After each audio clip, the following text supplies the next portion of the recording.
कृष्ण अपने रास के लिए जाने जाते थे, जीवन का रस। शिव ने, जो हिमालय क्षेत्र में रहते थे, जब ये सुना तो शिव ने नाविक की पत्नी के कपड़े उधार लिए और रास देखने गए। ये स्त्री गुण की सबसे बड़ी तारीफ है।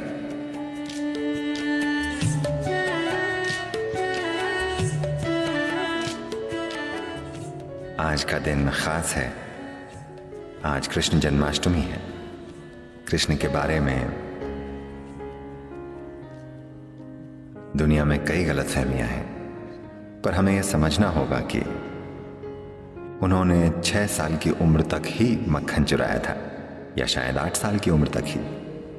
16 की उम्र में जब उनके गुरु संदीपनी ने उन्हें याद दिलाया कि उनके जीवन का उद्देश्य क्या है, तो वो तुरंत वृंदावन से चले गए और कभी वापस नहीं आए। वो कभी भी अपने रिश्तेदारों या वहां की लड़कियों या लड़कों से मिलने उस इलाके में कभी नहीं गए। सब वहीं खत्म हो गया। 16 की उम्र में वो चले गए। जब वो जा रहे थे, आज राधे कृष्ण कहा जाता है। कृष्ण से पहले राधे आती हैं, क्योंकि उनका प्रेम, उनकी अंतरंगता और उनका रोमांस पूरे भारत की संस्कृति में, पूरे उपमहाद्वीप की संस्कृति में कुछ इस तरह समा गए कि हम कृष्ण राधे नहीं कहते, हम कहते हैं राधे कृष्ण। पर 16 साल की उम्र में कृष्ण ने राधे को आखिरी बार देखा, उसके बाद कभी नहीं देखा। 16 की उम्र में वो जाते समय वो बोले ये बांसुरी मैं तुम्हारे लिए बजाता था, अब मैं जा रहा हूं और वापस नहीं आऊंगा, तो एक भेंट के रूप में तुम जो प्रेम से इतनी सराबोर हो, मैं ये बांसुरी तुम्हें दे रहा हूं और मैं फिर कभी बांसुरी नहीं बजाऊंगा। और उन्होंने फिर कभी बांसुरी नहीं बजाई। उसके बाद से राधा ने बांसुरी बजाई। 16 के बाद उन्होंने कभी बांसुरी नहीं बजाई। 16 से 21 तक वे ब्रह्मचारी बनकर रहे। उन्होंने संन्यास लिया, ब्रह्मचारी बने और जबरदस्त साधना की।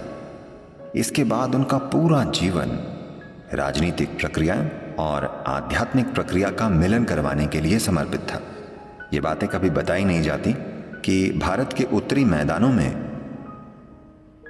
उन्होंने 1000 से ज्यादा आश्रम बनाए, क्योंकि वो चाहते थे कि आध्यात्मिक प्रक्रिया एक अलग चीज न रहे, बल्कि जीवन का ही एक हिस्सा बन जाए, जैसे हम जीते हैं।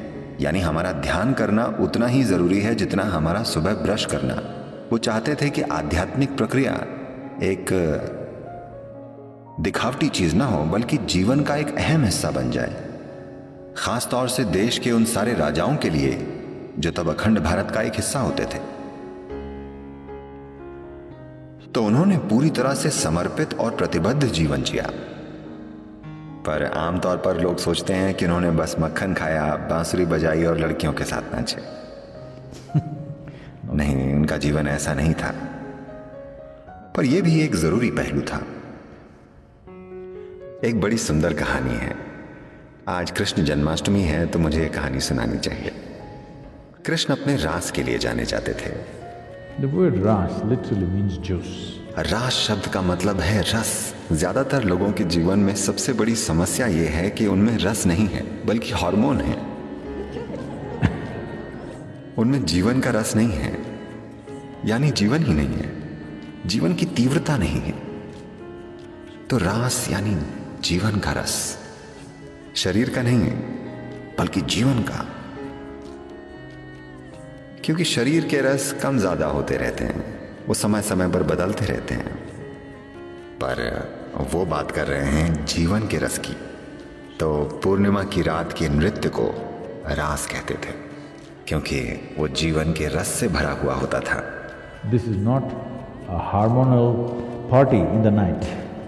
वो रात की हार्मोनल पार्टी नहीं होती थी, न तो वो शराबियों की पार्टी थी, वो कामुक लोगों की पार्टी नहीं थी। ये उनकी पार्टी होती थी जो जीवन के आनंद से भरपूर थे। तो उसे रास कहा जाता था। ये रास मशहूर हो गया। जिन्होंने उनमें हिस्सा लिया या देखा, उनकी वजह से रास की बातें फैलने लगी। शिव ने, जो हिमालय क्षेत्र में रहते थे, इसके बारे में सुना कि यमुना के तटों पर कुछ अद्भुत हो रहा है, तो वो देखना चाहते थे। क्योंकि वो रास करने वालों में से नहीं है, वो तांडव करते हैं। आंखें बंद हों तो उन्हें आसपास का कुछ पता ही नहीं होता।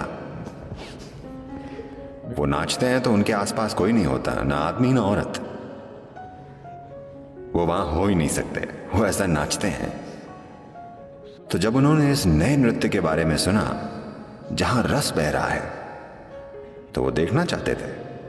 वो यमुना के तट पर पहुंचे और वो नदी पार करना चाहते थे।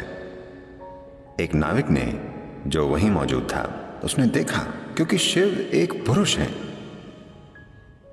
शायद नहीं, शिव ही धरती के सबसे फिट देव हैं। हाँ? योग विद्या में, योग संस्कृति में कहते हैं कि वो 9 फीट लंबे थे। इसकी वजह यह है कि जब वे नीचे दक्षिण की ओर आए, दक्षिण भारत में, तो कहते हैं कि वो एक औसत औरत से 2 गुने लंबे थे। तो आमतौर पर उस समय दक्षिण भारत में औरतों का कद 4.5 से 5 फुट के बीच था। तो यह माना जाता है कि वो 8.5 से 9 फुट के बीच थे। तो वे एक पुरुष हैं, पूरे पुरुष, परम पुरुष। तो नाविक उन्हें देखकर बोला, आप बहुत ज्यादा ही पुरुष हैं, आप रास में ऐसे नहीं जा सकते। वहां बस एक ही पुरुष है, सिर्फ एक। वहां कृष्ण ही पुरुष हैं। इस तरह का आदमी वहां नहीं जा सकता। शिव बोले, तो अब मैं क्या करूं? वो बोला, कम से कम औरतों के कपड़े पहनकर जाइए। वो बोले, क्या मैं औरतों के कपड़े पहनकर जाऊं? वो बोला, वरना आप रास में नहीं जा सकते। तब वो बोले, अब मुझे औरतों के कपड़े कहां मिलेंगे? तब वो नाविक बोला, मैं अपनी पत्नी से कहता हूं, वो आपको अपने कपड़े दे देगी, आप उन्हें पहने और जाएं। रास में सही तरीके से हिस्सा लीजिए, एक स्त्री गुण की तरह, न कि पुरुष गुण की तरह। तो शिव ने नाविक की पत्नी के कपड़े उधार लेने का फैसला किया, जो उसने पहने हुए थे। मेरा मतलब, वो एक गरीब परिवार था। शिव ने देखा कि ये दूसरे जोड़ी कपड़े भी नहीं है। उसने वो कपड़े पहनने के लिए कहा था जो उस स्त्री ने पहने हुए थे। कहीं कहीं बड़ी सुंदर पेंटिंग्स हैं, शायद ये मधुबनी पेंटिंग्स हैं, जिनमें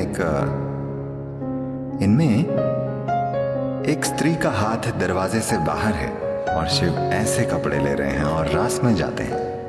ये कहानी कृष्ण के गुणगान करते हुए हमें ये बताती है कि अगर आपको रास को जानना है तो आपको स्त्री गुण को जानना होगा, नहीं तो आप रास नहीं जान पाएंगे। ये प्रकृति, ये स्त्री गुण की सबसे बड़ी तारीफ है, समझे आप? ये स्त्री गुण की सबसे शानदार तारीफ है, स्त्री नहीं, स्त्री गुण।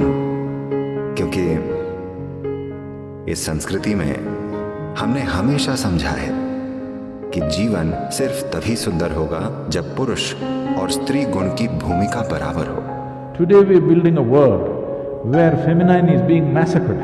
आज हम ऐसी दुनिया बना रहे हैं जिसमें स्त्री गुण खत्म किया जा रहा है। आज सफल होने के लिए औरत को आदमी जैसा बनना पड़ता है, वरना कोई चांस नहीं है कि वो आज की दुनिया में सफल हो पाएगी। स्त्री गुण का खून किया जा रहा है। आप देखिए, ये हो रहा है।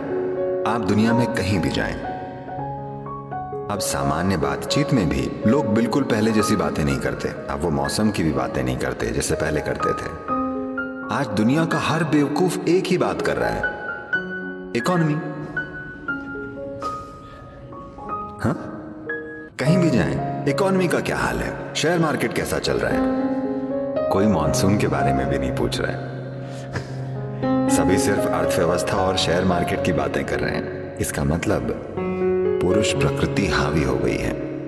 जीवन यापन सबसे बड़ी चीज बन गई है। एक सरल सी चीज, इकोनॉमी का मतलब क्या है? Simple survival. बस जीवन यापन, है ना? जीवन यापन के पेचीदा तरीके, हाँ है ना? जीवन यापन का प्रोसेस, भोजन कैसे मिलेगा, ये कैसे करें, वो कैसे करें, कैसे कुछ बना लें, ये जीवन यापन हुआ। घर बनाना, खाना, कपड़े पहनना, थोड़ी खरीदारी करना, ये जीवन यापन है ना? अब हम बस जीवन यापन की ही बात कर रहे हैं, क्योंकि स्त्री गुण काफी हद तक दूर कर दिया गया है। कम से कम घरों में इसे रखें, बाहर समाज में तो ये काफी हद तक खत्म है। पुरुष गुण ही सब कुछ है। तो आज कृष्ण जन्माष्टमी है, यहां उनका संदेश ही ये है। वो ये कह रहे हैं कि अगर समाज में स्त्री गुण ना हो तो असल में जीवन भी नहीं होगा।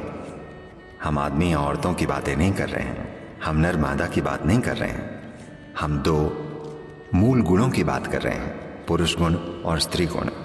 तो कृष्ण का जीवन स्त्री प्रकृति का उत्सव है, क्योंकि पुरुष प्रकृति तो हर हाल में जाहिर होगी, यही उसका स्वभाव है। पर स्त्री प्रकृति को पोषित करना होगा, वरना वो खत्म हो जाएगी। चट्टानें वैसे भी होंगी पर फूल नहीं होंगे, हमें उन्हें पोषित करना होगा, है ना? हाँ, धरती पर चट्टानें वैसे भी होंगी, मौसम कैसा भी हो, तापमान कुछ भी हो, चट्टानें हमेशा होंगी। फूलों को देखभाल चाहिए, देखभाल नहीं होगी तो कोई फूल नहीं बचेगा। चट्टानों से आप कुछ बना सकते हैं, फूलों से आप क्या बनाएंगे? कुछ नहीं। बात बस इतनी सी है कि जीवन में काम आना ही सब कुछ नहीं होता।